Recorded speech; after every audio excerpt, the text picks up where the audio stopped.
అసలు ఇలాంటి గట్టి జున్ను తిని ఎన్ని రోజులైందండి. అసలు జున్ను అంటే ఇష్టం లేని వాళ్ళు చాలా అరుదుగా ఉంటారు.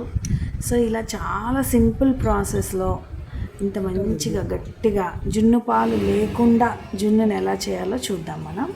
ఇది కామధేను ప్యాకెట్ జున్ను పౌడర్ అండి. ఇది మరి అందులో ఏమి ఇంగ్రీడియంట్స్ ఉంటాయో నాకు తెలియదు, కానీ ఇది ఒక ప్యాకెట్ తీసుకోవాలి. ఒక హాఫ్ లీటర్కి ఒక ప్యాకెట్ అండి.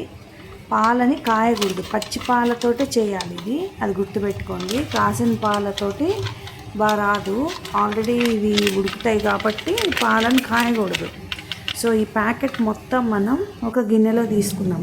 ఫస్ట్ కలిపేటప్పుడు మనం ఉండలు లేకుండా మనం కలుపుకోవాలి. సో దానికోసం పాలని పోసిన తర్వాత జాగ్రత్తగా పౌడర్ అంతా కలిపి మనకు ఉండలు ఉన్నాయా లేవా అనేది చెక్ చేసుకోవాలి. నేను ఇది ఫస్ట్ టైం చేస్తున్నా, కానీ అసలు ఇక్కడ ఏమీ లేదు.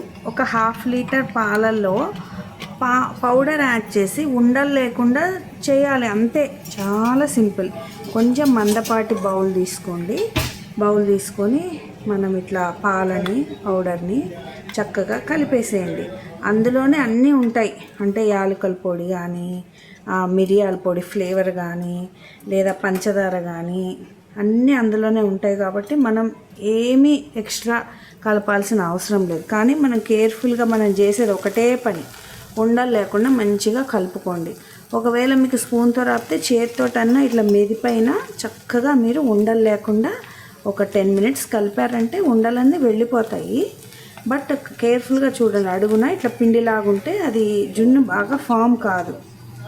సో ఈ ప్రాసెస్ మొత్తంలో మనం చేయాల్సింది ఇంపార్టెంట్ పని ఏంటి అంటే, ఈ పౌడర్ లాగా లేకుండా మొత్తం ఉండలు లేకుండా ఆ ఇన్స్టెంట్ ప్యాకెట్ తెచ్చి ఇందులో కలపటం. బట్ నేను కొంచెం ఫ్లేవర్ ఇంకొంచెం యాడ్ చేద్దాం అనుకుంటున్నాను.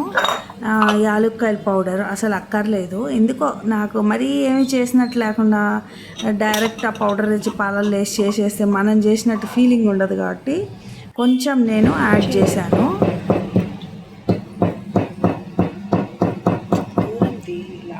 సైడ్ నుంచి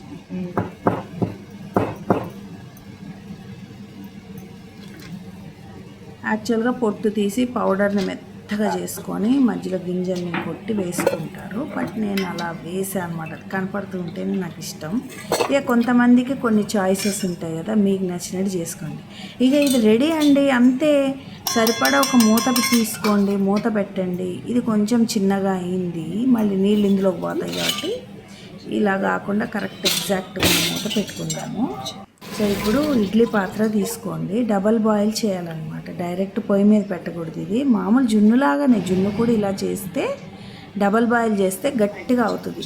సో ఆ వాటర్లో ఇట్లా మూత మార్చి పెట్టాను చూడండి, ఇది పెట్టుకోవాలి. ఒక పావు గంట అనుకోండి, అలా పెట్టుకోవాలి. ఒక పావు గంట స్టవ్ మీద మీడియం ఫ్లేమ్లో పెట్టుకోండి. ఓకే, ఇప్పుడు చూద్దాం. అసలు ఒక పావు గంట అయిపోయింది, ఇది ఉడికిందా ఉడకలేదా, వేడిగా ఉంది. సో నేను టెస్ట్ చేస్తున్నా కేక్ని ఎలా అయితే. ఒక పక్క వంట జరుగుతుంది నాకు, ఒక పక్క ఇది చేస్తున్నా. సో ఇంకొంచెం లైట్గా ఊగుతాను చూడండి. జనరల్గా ఆరిపోయినాక సెట్ అయిపోతుంది. ఇంకొక 5 minutes ఉంచేసి తీసేస్తాను. జున్ను రెడీ అయింది యాక్చువల్గా. సో ఇప్పుడు రెడీ అయిపోయిందండి, నేను మీకు తీసి చూపిస్తా.